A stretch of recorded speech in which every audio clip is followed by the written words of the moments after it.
Garcia cantou apenas um fado lá, achei muito pouco, então espero que os irmãos estejam de volta ao Brasil em breve, e que esse laço que de fato nos uniu mesmo, acredito que algumas amizades são o que nós chamamos em nossa igreja amizades espirituais, são amizades que Deus, na sua graça, na sua bondade, de alguma forma promove, e as alianças do coração nós praticamente não escolhemos. É o Senhor quem nos aproxima, é o Senhor quem nos dá a mesma identidade, a mesma unidade. E a minha oração esses dias tem sido que o mesmo vínculo de comunhão que tenho com o pastor João Cardoso se estabeleça entre as nossas igrejas. A palavra de Deus diz que nós compartilhamos dons espirituais, e eu tenho pedido que a unção de Deus que está sobre esta igreja abençoe a igreja no Brasil, que a unção de Deus que está sobre a igreja no Brasil abençoe esta igreja, porque quando nós estamos juntos, nós trocamos muito mais do que informação, nós compartilhamos o coração, mas mais do que isso, nós abençoamos os irmãos com a bênção que Deus nos deu. Então eu quero levar daqui o fogo que está aqui, e peço a Deus que o pouco tempo que estamos aqui, Deus também abençoe os irmãos com o que nos tem dado no Brasil. Eu pedi estas cadeiras aqui porque também é um lançamento, e eu vou... Mas eu quero pedir aos irmãos que abram suas Bíblias e vamos falar sobre moldando gerações. Vamos falar sobre a responsabilidade que nós temos nesta geração com as gerações futuras. E queria saber aqui quantos dos irmãos acreditam que é possível que daqui a 40, 50 anos o meu filho venha a Portugal e eu diga para ele: você precisa conhecer o Centro Cristão Vida Abundante, as igrejas que estão lá. E você acredita nisso? Amém? Quantos irmãos acreditam que ele virá aqui e vai encontrar um altar de Fátima aqui no púlpito? Acreditam? Não. Os irmãos acreditam que é possível que tenha uma estátua de Souza Martins aqui na porta da igreja? Não? Isso aconteceu com Israel, sabia? Aconteceu com Israel que uma geração foi fiel a Deus e as outras gerações abandonaram o Senhor e seguiram outros deuses. Aconteceu alguma coisa no meio do caminho. Aconteceu com Israel alguma coisa entre uma geração e outra que não pode acontecer aqui nesta igreja, não pode acontecer aqui nesta nação, não pode acontecer em Portugal. Então é sobre isso que eu quero lhes falar hoje à noite. Como é que podemos entregar um evangelho puro a uma outra geração e que vai levar adiante esse evangelho com a mesma pureza, com a mesma paixão, com a mesma intensidade, com o mesmo amor que nós temos levado. A palavra de Deus para os irmãos nesta noite é do livro de Juízes, no capítulo 2. Eu queria pedir que você abrisse sua Bíblia até lá. O livro de Juízes, no Velho Testamento, no capítulo 2, e nós vamos ler a partir do verso de número 6, que a palavra de Deus nos diz. No livro dos Juízes, no Velho Testamento, no capítulo 2, a palavra de Deus nos diz assim: depois que Josué despediu os israelitas, eles saíram para ocupar a terra, cada um a sua herança.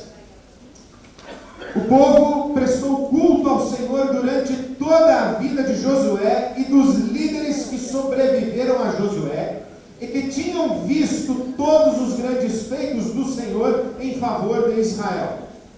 Josué, filho de Nun, servo do Senhor, morreu com a idade de 110 anos.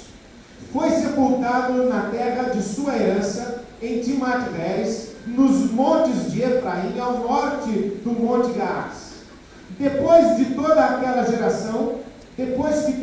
geração foi reunida a seus antepassados, surgiu uma nova geração que não conhecia o Senhor e o que ele havia feito por Israel. Então os israelitas fizeram o que o Senhor reprova e prestaram culto aos Baalins, aos ídolos, aos outros deuses. Abandonaram o Senhor, o Deus dos seus antepassados, que os havia tirado do Egito, e seguiram e adoraram vários deuses dos povos ao seu redor, provocando a ira do Senhor. Abandonaram o Senhor e prestaram culto a Baal e a Astarote, a Fátima e a Souza Martins. abandonaram o Senhor e prestaram cultos a Fátima e a Souza Martins.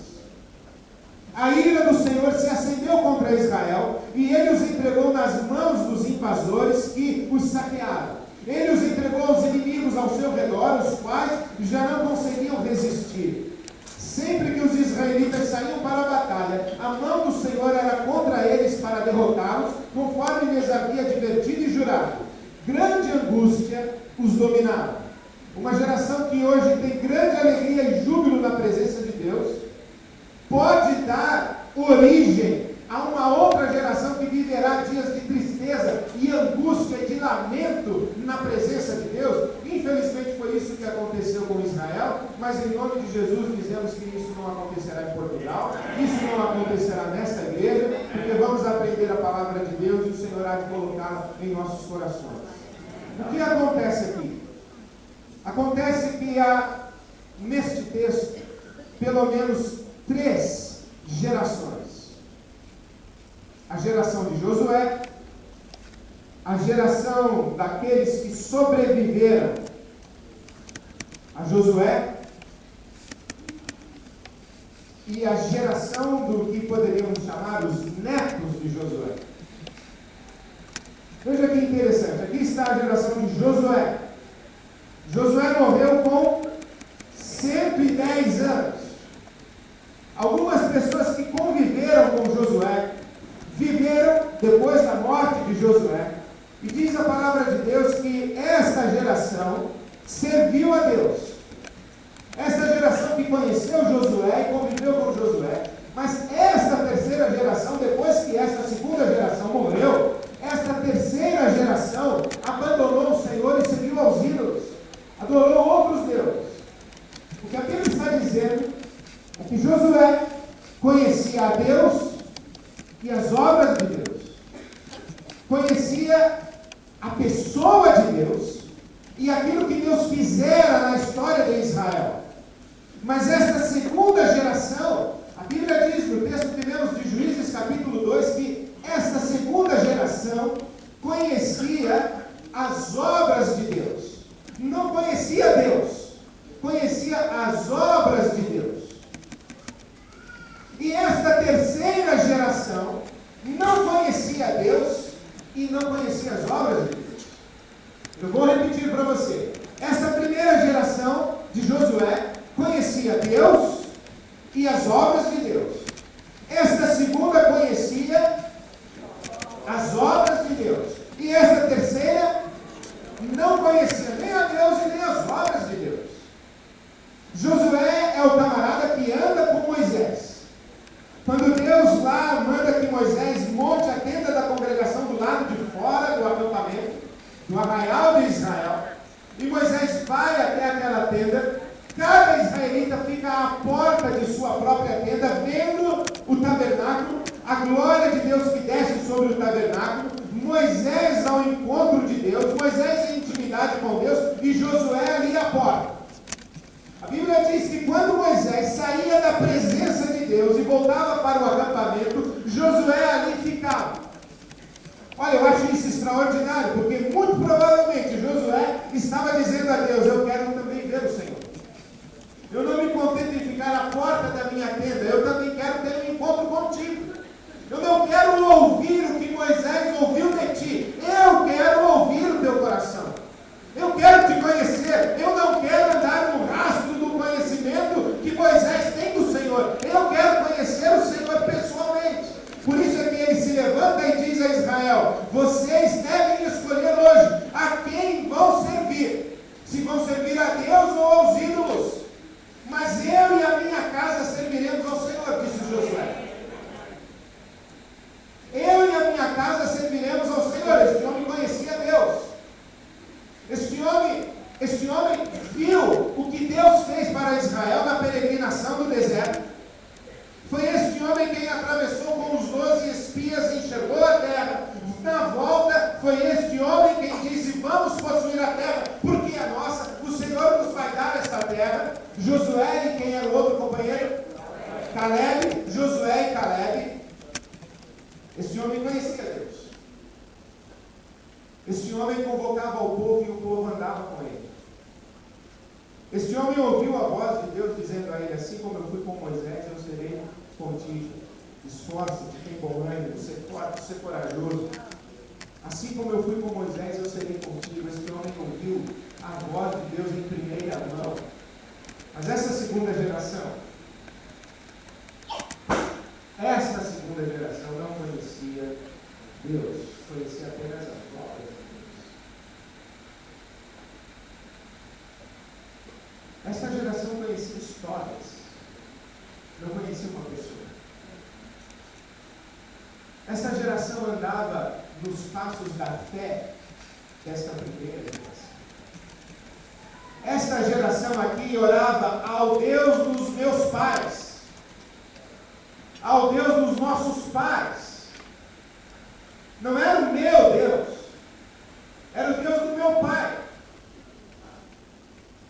Como esta geração não conhecia uma pessoa, apenas conhecia histórias a respeito dessa pessoa, essa geração não conhecia nem as histórias e nem a pessoa. Nós só podemos passar, irmãos, o que temos. E o Evangelho de Jesus Cristo não é um amontoado de histórias a respeito de Jesus. O Evangelho de Jesus Cristo é um relacionamento vivo com a pessoa de Jesus. O Evangelho de Jesus Cristo não é uma doutrina, é uma pessoa, é Jesus Cristo. O Evangelho de Jesus Cristo não é um ritual, é uma pessoa, é Jesus Cristo. O Evangelho de Jesus Cristo não é um código de ética, um código moral, um padrão de comportamento, uma cultura. O Evangelho de Jesus Cristo é uma pessoa. O que esta geração aqui possuía? Uma pessoa, um relacionamento com Deus? Não. Conhecia histórias, conhecia os rituais, conhecia a lei, conhecia o código moral, conhecia os 10 mandamentos, sabia o que Deus fizera no passado, mas Deus não agia aqui, porque eles não tinham um relacionamento vivo. Sabe como se parece essa segunda geração? É a geração que na hora do conflito procura o papai, procura o vovô e diz: vovô, ore por mim. Papai, ore por mim. Mamãe, ore por mim. E quando o papai morre, os filhos se reúnem e dizem o seguinte: quem vai orar por nós agora? Papai conhecia Deus. Meu avô era um homem de Deus. Eu vi as histórias que Deus fez na vida do meu avô, do meu pai, da minha mãe. Bom, mas e as histórias de Deus na sua vida? Não existem. O que é que você vai contar para os seus filhos? As histórias de Deus na vida do seu pai?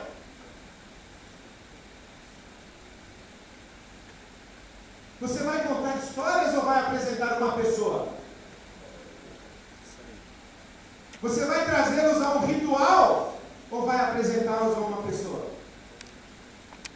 Você vai exigir comportamento moral ou vai apresentá-los a uma pessoa? O que é que você vai fazer com seus filhos? Essa geração aqui nós podemos chamar de uma geração consagrada. Essa aqui nós podemos chamar de paz do tempo. E essa aqui nós podemos chamar de crise. É uma geração perdida.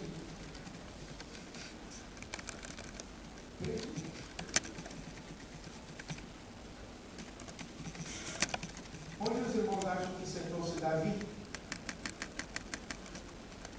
O rei Davi sentou-se em qual das cadeiras? O homem segundo o coração de Deus. Um guerreiro e um poeta. Ele sabia manusear a espada e sabia manusear a arma. Era um homem que tinha o vigor do trabalho, a beleza da poesia, o coração apaixonado para a canção e para o louvor. Davi. Sabe o que pensa o homem segundo o coração de Deus? Eu penso que o meu vizinho vai um dia olhar para Deus e falar assim: Deus, eu queria saber como é o Senhor. E Deus então vai mandar um anjo até lá. E esse anjo vai dizer assim para o meu vizinho: levante-se, você vai ver agora como que é Deus. Esse anjo vai levar o vizinho até a minha casa, vai bater na porta, e eu vou atender a porta, vou dizer, pois não, vou dar de cara com o anjo, e o anjo vai dizer, esse rapaz aqui quer conhecer Deus, eu trouxe aqui para ele olhar para você e saber como Deus é. Ele vai ficar aqui na sua casa uma semana. Ele vai ver como você trata os seus filhos. Ele vai ver como você trata a sua esposa. Ele vai ver como você cuida do seu dinheiro. Ele vai ver o que você assiste na televisão. Ele vai ver o que você vê de madrugada na internet. Ele vai abrir as gavetas da sua casa e encontrar as suas revistas. Ele vai perceber como é que você medita na palavra de Deus. Ele vai ouvir as suas orações. Ele vai andar com você na rua e vai ver como é que você se relaciona com as pessoas. Como é que você faz negócio. Ele vai ao culto com você. E ele vai no carro junto com você, a caminho da igreja, do encontro com o povo de Deus. Porque ele quer ver como Deus é. Então eu trouxe aqui esse rapaz para que ele conviva um pouquinho com o homem segundo o coração de Deus. Bom, o anjo não poderia fazer isso com Salomão. Salomão é um pouquinho complicado. Quando ele começa a vida dele, o anjo diz a ele, o Senhor diz a ele, o que é que você deseja? Ele diz, sabedoria. Uau, começou muito bem, amém? Quem pode dizer que tem um pedido que um rei pode fazer melhor do que sabedoria para julgar o povo com o coração de Deus? Ele começou extraordinariamente bem, fez a oração certa, falou, olha, que maravilha, esse é um homem de Deus, tal pai, tal filho, Davi e Salomão. Bom, mas daqui a pouco você percebe que ele parece um pouquinho com o pai, mas também tem horas que ele não parece nada com o pai. Sabe que quando, em Deuteronômio 17, se você ler a sua Bíblia, a Bíblia diz o seguinte, que quando houvesse um rei em Israel, ele estava proibido de fazer 3 coisas. Ele estava proibido de ter muitos cavalos, isto é, ele não podia ter um exército muito poderoso. Ele estava proibido de ter muito dinheiro. Não podia acumular nem prata nem ouro. E ele estava proibido de ter muitas mulheres. Bom, vamos olhar para o nosso amigo Salomão. O exército mais poderoso de todos os tempos em Israel não foi o exército de Davi, foi o de Salomão. O período mais rico da história de Israel não foi o período de Davi, foi de Salomão. E o camarada que mais teve mulher na Bíblia foi esse tal de Salomão, que teve 700 esposas e 300 amantes, como fala aqui. 700 do oficial e 300 do paralelo. Esse camarada. E sabe o que acontecia com esse camarada? Ele tinha tanta mulher, esse tal desse Salomão, que eu quero nem sentar na cadeira dele, vou sentar. Esse cara tinha tanta mulher que ele passava uma noite com a 217. Ele apertava o botãozinho e vinha a 217. A 217 vinha. Aliás, tem um detalhe. Sabe como ele conseguia a mulher? Ele era ambicioso, ele queria ampliar as fronteiras de Israel. Então ele olhava no reino vizinho se a filha do rei era bonitinha. Se era bonita, ele casava e encampava o reino. Se era feia, ele ia lá, matava todo mundo e pegava o reino. Aí ele foi juntando mulher. Foi casando com princesas, que esse camarada teve tanta mulher. Bom, mas aí ele tinha lá, no seu além tantas mulheres, ele falava, eu quero a 217. A 217 vinha, passava com ele uma noite maravilhosa, e pela manhã, a 217 falava assim, Salomão, papai está precisando de uma oferta para restaurar a estátua de Souza Martins. A estátua está quebrada. O Salomão, depois de uma noitada daquela, não tinha como dizer não. Assinava um cheque, mandava oferta para o rei, pai da 217. A 217, como toda mulher, quando encontrava com as outras mulheres, já entrava mostrando o cheque.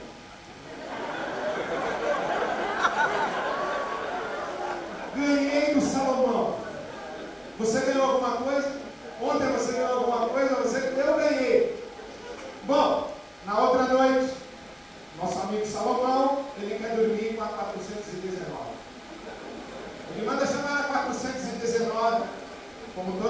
mulher, ela senta na cama e quando ele se aproxima para beijá-la, ela diz assim: mas você vai também me dar um presente como você deu para os outros dias. Salomão, vamos falar sobre isso depois? Ela diz: não, vamos combinar direitinho agora. Senão não vai ter nada. Bom, e o Salomão então dizia: tudo bem, o que seu pai está precisando do quê? A estátua de Fátima está quebrada. Tudo bem, então Salomão faz um cheque para 400. Você vai resolver mais 419. Bom, e assim foi acontecendo, e se você abrir a sua Bíblia no primeiro livro dos Reis, no capítulo 11, você vai ver que quando Salomão morreu, o reino de Israel estava afundado na idolatria, com postes ídolos em todos os lugares de Israel, porque para cada mulher de Salomão veio junto com ela um ídolo para Israel. Para cada associação com outro reino, a idolatria invadiu Israel.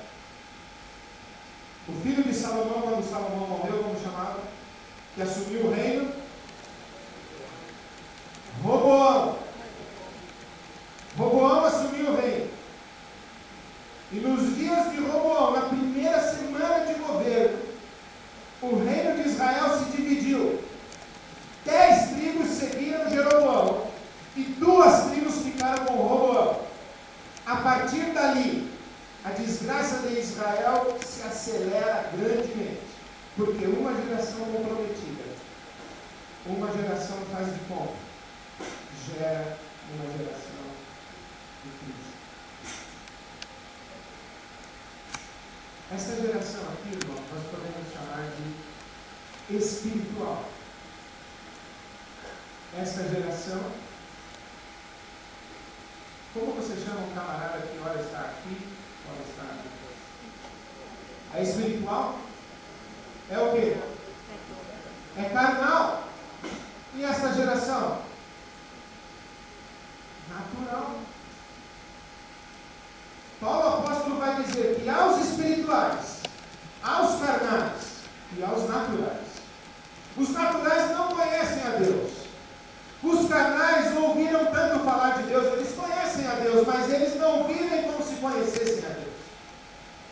Quando eles fazem orações na igreja, nós pensamos que eles são homens de Deus. Quando esta mulher fala na reunião de oração e abre a Bíblia, você pensa, ela é uma mulher de Deus. Mas quando você ouve essa mulher falar no telefone, você fala, não acredito que ela é a líder do grupo de oração. Quando você vê este homem aqui lá no palco, você fala, ele é um homem de Deus. Mas se você observasse como é a conversa dele com a esposa dele, na frente dos filhos dele, dentro do carro, a caminho da igreja, você dizer, não é o mesmo homem, o que está acontecendo?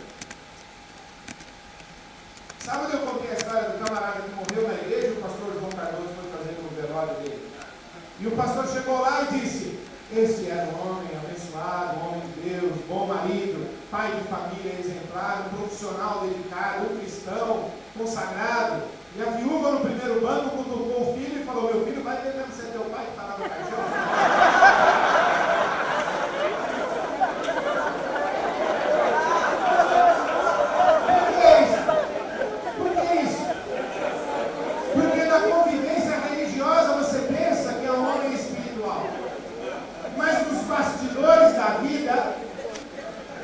É um homem carnal. E sabe o que acontece com esse filho? Ele vai ficando angustiado com essa vida cristã podre. Ele vai ficando em conflito. Ele não entende como é que um homem que faz orações tão bonitas é tão virado dentro de casa, tão violento, tão estúpido.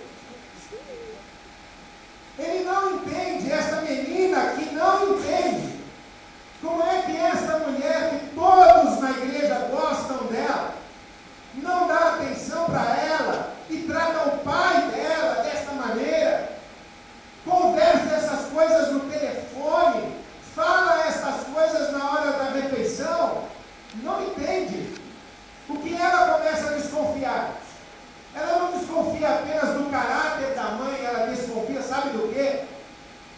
evangelho da mãe.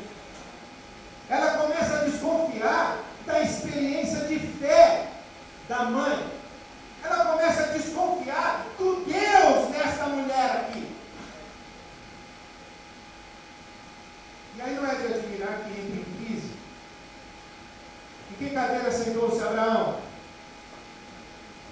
O pai da fé. Em que cadeira sentou-se Isaac? Olha, com todo respeito ao nosso amigo e irmão Isaac, a teologia diz que Isaac foi filho de um grande pai e pai de um grande filho. Como era o nome do filho? Jacó. Mas Isaac mesmo, Abraão era o pai da fé. Isaac vivia no rastro da fé de Abraão. E Jacó entrou em crise, era a fé do vovô. Mas o vovô morreu e não tinha modelo. O irmão querendo matá-lo. O Isaac, como é o homem assim que não é muito macho? É um banana esse Isaac. A mulher dele mandava nele. Enganava, manipulava, mentia. Jacó sabia quem tinha poder dentro daquela casa. Olha Isaac. Entrou em crise. Onde está meu avô? Onde está a referência de Deus na minha vida? Estava no vovô, mas vovô morreu. Agora Isaac está em litígio contra Esaú, mentiu e enganou seu pai, tenta negociar com Deus. É uma confusão essa vida de Jacó. Porque uma geração consagrada, uma geração faz de conta, dá origem a uma geração de crise. Sabe o que temos aqui nessa cadeira, irmãos? Fé. Sabe o que temos nessa cadeira? Tradição. Sabe o que é a tradição? Tradição é a fé viva dos que já morreram. Nós temos um legado de fé das gerações que nos antecederam. Coisas que jamais abriremos mão, jamais jogaremos fora. Porque a tradição é a fé viva dos que já morreram. Mas uma geração que vive de tradição e não vive de fé, logo cai no tradicionalismo. Sabe o que é o tradicionalismo? É a fé morta dos que ainda vivem. Isso é tradicionalismo. Fazem as mesmas coisas que os homens de fé e as mulheres de fé faziam. Acreditam nas mesmas coisas que os homens e as mulheres de fé acreditaram. Preservam os mesmos valores que aqueles homens e aquelas mulheres de fé preservaram. Mas eles não têm fé. Eles não conhecem o Deus que lhes deu aquelas leis, que lhes deu aquela palavra. Não conhecem o Deus que abençoou a vida desta geração. A fé não é fé, é morta. Fé é morta. De gente viva, tradicionalismo. Sabe o que temos aqui?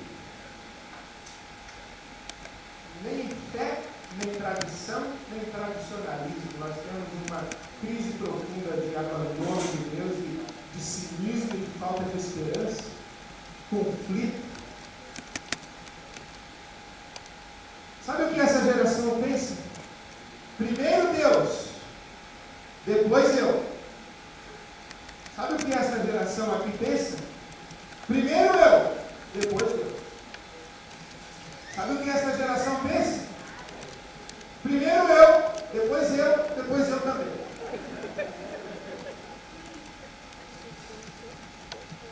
Sabe o que essa geração tem com Deus? Intimidade. Sabe o que essa geração tem com Deus?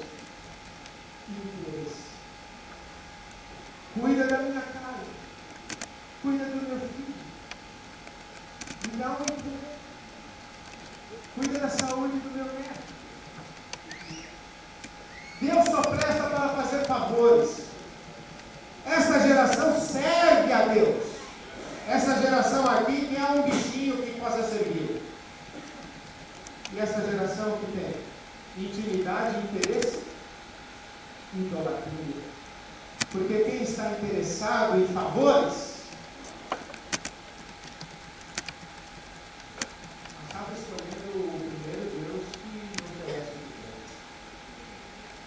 E sabe, meus queridos, na vida cristã, aqueles que conhecem a Deus, eles dizem assim: ainda que a figueira não cresça, não haja fruto na vida, o produto da oliveira limpa, as vacas sejam levadas embora dos currais, todavia eu me alegrarei no Senhor, exultarei no Deus da minha salvação.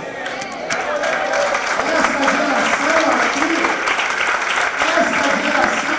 sabe o que é padecer, sabe o que é sofrer pela fé, sofrer pelo Evangelho, morrer se necessário. Paulo apóstolo diz o seguinte: que Deus me deu o privilégio não apenas de crer em Jesus, mas sofrer por Ele. Eu estou pronto a morrer por Ele. Agora, sabe o que diz essa geração aqui? Se a figueira não florescer, não tiver uma boa colheita, e o gado for roubado, eu vou procurar um outro Deus. E vai mesmo. Porque ela não está interessada em servir a Deus. Ela está interessada nas bênçãos de Deus. Não sabe conviver com a dor. Não sabe passar a tribulação. Não sabe glorificar a Deus na noite de choro. Não sabe cantar louvores no hospital, como cantou a filha de Eric Lauder. Ouviram o testemunho que ele nos contou? Essa geração não sabe ficar em corredor de hospital. Essa geração murmura. Essa geração reclama que o culto demora. Essa geração reclama que tem que dar oferta. Essa geração aqui não evangeliza, não testemunha, não compartilha a sua fé. E por que não compartilha? Porque não tem. Essa geração aqui conhece a Deus. Essa geração aqui é a geração que diz: o Senhor deu, o Senhor levou. Perdi e louvado seja o nome do Senhor. Sabe o que diz essa geração? Olhe, marido, amaldiçoa o teu Deus e morre. E essa geração diz: como uma louca falas tu. Agora imagine se tivesse um filho aqui no meio ouvindo essa conversa. Uma menina adolescente ouvindo essa conversa da mãe, esposa de Jó. Crise, confusão, conflito. Não preciso falar mais nada. Eu já falei então. Alguém tem dúvida qual a cadeia que Deus quer que você tenha? Compromisso, fé viva, relacionamento de intimidade com Deus, serviço a Deus. Essa é a geração. Se queremos moldar gerações, é aqui que temos que sentar. Se sentarmos aqui, vamos gerar uma geração em crise, que não vai saber o que querer, que não vai ter coragem, que não vai ter ousadia de Deus. Se formos uma geração que conta histórias do passado, do que Deus fez lá atrás, nossos filhos não querem um Deus que fez lá atrás. Nossos filhos querem um Deus vivo que faz hoje. Nossos filhos não estão interessados nos nossos cultos. Nossos filhos não estão interessados nas nossas doutrinas. Nossos filhos não estão interessados nos nossos códigos morais. E quando eu digo nossos filhos, eu não estou falando dos nossos filhos que estão dentro da igreja. Eu estou falando dos nossos filhos que estão lá fora e que ontem, sábado à noite, estavam na calçada. Ontem à noite a juventude estava ocupando a rua. E o pastor disse: muitos não cristãos estavam aqui. Sabe o que eles vieram ver? Eles fingiram que vieram ver boa música. Fingiram que vieram a uma festa agitada com seus amigos. Porque lá no fundo, por trás das drogas, do sexo, por trás do aborto, do homossexualismo, por trás da corrupção, Por trás da crise econômica tem uma profunda sede de Deus. Eles vieram aqui dizer, será que Deus está aqui? Se esse Deus existe mesmo, será que Ele está no meio desse povo? E sabe o que a palavra de Deus diz? A palavra de Deus diz que quando nós estamos juntos, numa celebração viva, de gente que conhece a Deus, que anda com Deus, uma vida de fé, de autenticidade na presença de Deus, de derramar o coração, onde a salma, a profecia, a língua, a palavra, a louvor, a intercessão, a compaixão, a justiça, a misericórdia, a solidariedade, onde nós nos abraçamos de maneira santa na presença de Deus, levantamos mãos santas ao nosso Deus. A palavra de Deus diz que quando entra alguém, diz assim, verdadeiramente Deus está no meio desse povo. E é isso que nós queremos. Nós queremos que os nossos filhos encontrem o nosso Deus. Não queremos que os nossos filhos reproduzam os nossos modelos de comunidade. Daqui a 20 anos o louvor vai ser muito diferente do que isso que nós vimos aqui. Daqui a 20 anos a estrutura desta igreja vai ser muito diferente do que nós vimos aqui hoje. Daqui a 20 anos a maneira de fazer discipulado vai ser muito diferente do que nós vimos aqui hoje. O que não pode ser diferente é o Deus desta igreja. Esta igreja é de Jesus Cristo. Essa igreja é a noiva do Senhor. Esta igreja é a coluna e firmeza da verdade. Esta igreja é cidade edificada sobre o monte. Esta igreja é sal da terra. Esta igreja é luz do mundo. Esta igreja é a congregação dos bem-aventurados de Jesus Cristo. Do Senhor Jesus. Esta igreja é do Senhor Jesus. Ele é o cabeça da igreja. A igreja é o seu corpo. Ele é o noivo. A igreja é a noiva. Nós celebramos com o nosso Senhor vivo e ressurreto. Nós não estamos fazendo festa. Nós estamos celebrando um relacionamento pessoal com o nosso Senhor. Amanhã, Deus tem que ser o Deus. Tudo pode ser diferente. Mas Deus tem que ser o Deus. Nós temos que passar à próxima geração, as próximas gerações, um relacionamento vivo. Deus não vai chegar aqui no ano que vem e perguntar, e então a estrutura da igreja está melhor? Deus não vai chegar aqui e perguntar, então a banda saiu melhor? A super igreja recebeu um investimento, melhoraram o ar-condicionado. Como estão aí os grupos de discipulados? Se multiplicaram ou diminuíram? Deus não vai querer saber nada disso. Deus vai trazer um por um diante de Jesus Cristo. E Jesus vai olhar bem nos olhos de cada um dos irmãos e vai fazer só uma pergunta. E a pergunta que ele vai fazer é: tudo mais. Tudo mais. É isso que ele vai fazer. É a única coisa que Deus vai cobrar de nós. E esse é o nosso maior privilégio. Nós não precisamos pensar em reformas de igreja.